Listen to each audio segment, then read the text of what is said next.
निवाले के लिए जिसे मैंने मार दिया, वो परिंदा भी कई रोज का भूखा निकला। इस वक्त मैं राजस्थान के घटमिका गांव में हूँ। आप यहाँ पे देखिए, मैं जुनैद के घर पे मौजूद हूँ। जिस तरह से बजरंग दल के लोग जुनैद और नासिर को उठाते हैं और उन्हें हरियाणा के जंगलों में ले जाकर जिंदा जला दिया जाता है, उन पर यह आरोप लगाया जाता है कि जुनैद और नासिर गौ तस्कर है। आप इनको घर को देखिए, इनके घर को देखने के बाद आप अंदाज़ा लगा सकते हैं कि जुनैद कैसे गौ तस्कर हो सकता है। ये उनका एक छोटा सा कमरा है और यहाँ पे आप देखिए, ये मवेशियों के लिए एक छोटा सा घर था जिसमें कुछ चारा, जो मवेशियों के लिए चारा रखा गया है। और आप इस घर को देखकर अंदाज़ा लगा सकते हैं कि ये लोग किस हालात में रहते थे, किस तरह से अपना जीवन यापन करते थे। आइए मैं आपको इन घर का थोड़ा सा आपको नज़ारा दिखाता हूँ, उसके बाद आप खुद तय कीजिए कि क्या सच में जो जुनैद है वो गौ तस्कर था, जिस तरह से उन पे आरोप लगाया गया कि जुनैद मवेशियों का तस्करी करता था। उसके बाद जो बजरंग दल के लोग हैं उन्हें पकड़ते हैं और उनके बाद उन्हें हरियाणा के जंगलों में ले जाते हैं और उन्हें जिंदा जला दिया जाता है। सबसे बड़ी बात ये है कि जिन पर आरोप लगा था वो अभी भी खुला घूम रहे हैं, उन्हें अभी तक गिरफ्तार नहीं किया गया है। राजस्थान पुलिस जो आरोपियों की लिस्ट निकालती है, उनमें पहले तो मोनू मानेसर का नाम था, लेकिन अब उनको उस लिस्ट से हटा दिया जाता है। अब देखिए, यहाँ पे कुछ लोग हैं जो बैठे हैं और गमगीन हैं। ये जुनैद के भाई है जिनका मानसिक संतुलन ठीक नहीं है। मैं इनसे बात करने की कोशिश करूँगा। आपका क्या नाम है? अच्छा, तो देखिए, ये बात करने की स्थिति में भी नहीं है। ये जुनैद के बड़े भाई है, जुनैद के ऊपर एक जिम्मेदारी थी। जुनैद अपने जो भतीजी है उनके लिए रिश्ता देखने के लिए कहीं जा रहे थे, उन्हें उसी रास्ते से उठाया जाता है और हरियाणा के जंगलों में ले जाकर जला दिया जाता है। तो ये सोचिए कि ये जुनैद के जो भाई है उनके बच्चों की भी जिम्मेदारी उनके ऊपर ही थी। लेकिन आप सोचिए कि जुनैद के जो बच्चे हैं उनके साथ साथ इनके बच्चों की भी जिम्मेदारी अब कौन उठाएगा। तो ये देखिए, यहाँ पे जुनैद के ससुर है, मैं उनसे बात करूँगा। सर, आपका नाम क्या हुआ? मोहम्मद उमर है जी। अच्छा, आप ये बताइए, जब जुनैद को उठाया गया तो उस समय आप लोगों को क्या खबर मिली कि कहाँ है वो, कुछ? जी मेरे लिए तो दूसरे तीसरे दिन बताया, जब वो मतलब यहाँ आ गए मैं तो कोई खबर नहीं है मेरे को तो। अच्छा, आपको कोई खबर नहीं नहीं, थी? मैं तो मेरे लिए तो बताई ना घर वालों ने भी कि मतलब ये काम हो जाए, घबराने के लिए ये है। अच्छा, तो आप भी बीमार रहते इसलिए आपको नहीं बताया गया कि आपको ने- जब आ जाएंगे तो कुछ? हाँ, ये इसी वजह से नहीं बताया कि आप आ ना पाएंगे, बताने की वजह से। बस बाद में बताया कि मतलब ये कहानी होगी, जब मैं यहाँ आ गया हूँ, जब उस टाइम पे बताया मेरे लिए तो। अच्छा, तो हाँ अभी जो आरोपी थे उनको गिरफ्तार नहीं किया गया है, तो क्या सरकार की तरफ से कुछ आश्वासन मिला है? क्या लगता है इंसाफ मिल पाएगा आप लोगों को?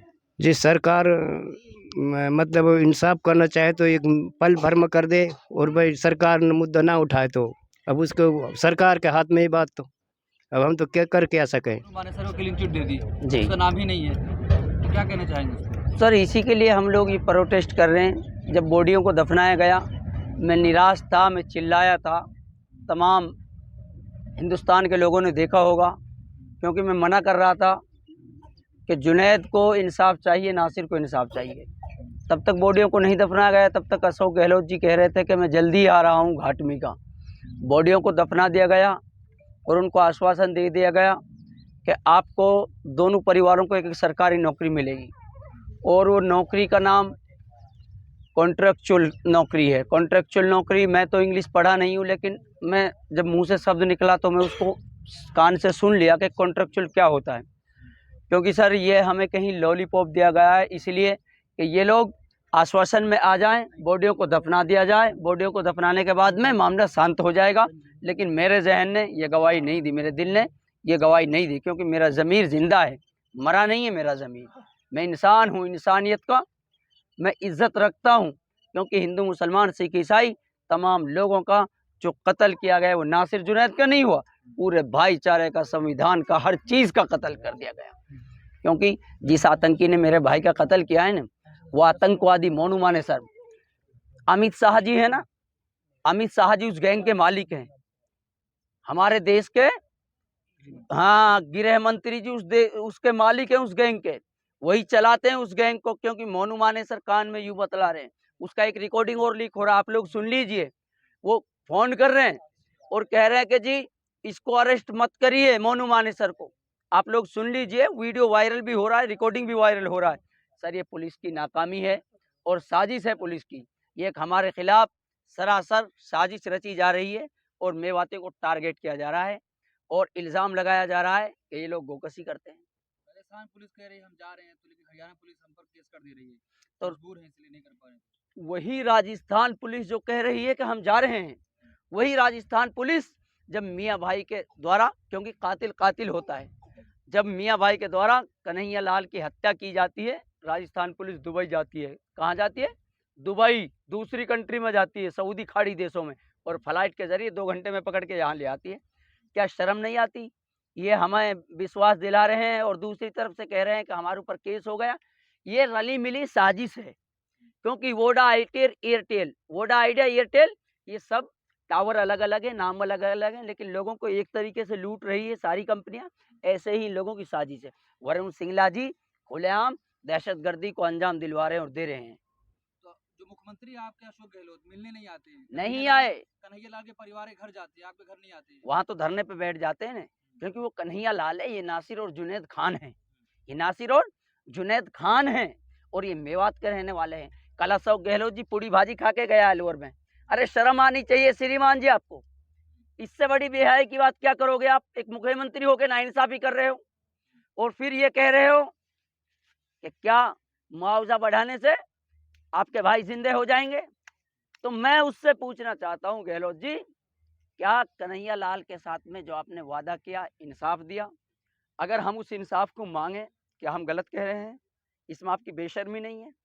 गहलोत जी, ये दिन आपको देखने पड़ेंगे, क्योंकि आप भाईचारे का कत्ल कर रहे हो, और जो लोकल यहाँ का दबाव चल रहा है सर, वो इतना प्रेशर है कि मैं बयान नहीं कर सकता। अच्छा, जिस तरीके से 4 महीने से लगातार मोहब्बत की दुकान खोलने की बात हो रही थी, जी क्या जी, उस मोहब्बत की दुकान में नासिर और जुनैद का घर नहीं आता है?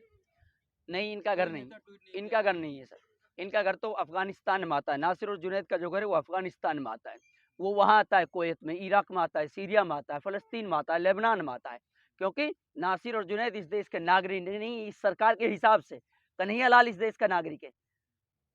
और प्रधानमंत्री नरेंद्र मोदी जी अमित शाह जी से या नासिर के बारे में एक मरतबा कहीं ट्विटर नहीं करते। राहुल गांधी जी एक मरतबा कहीं ट्विटर पे ये नहीं लिखते कि नासिर और जुनैद की हत्या हुई और निर्मम तरीके से हुई।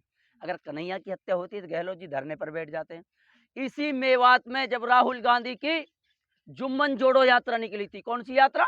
जुम्मन जोड़ो यात्रा निकली थी।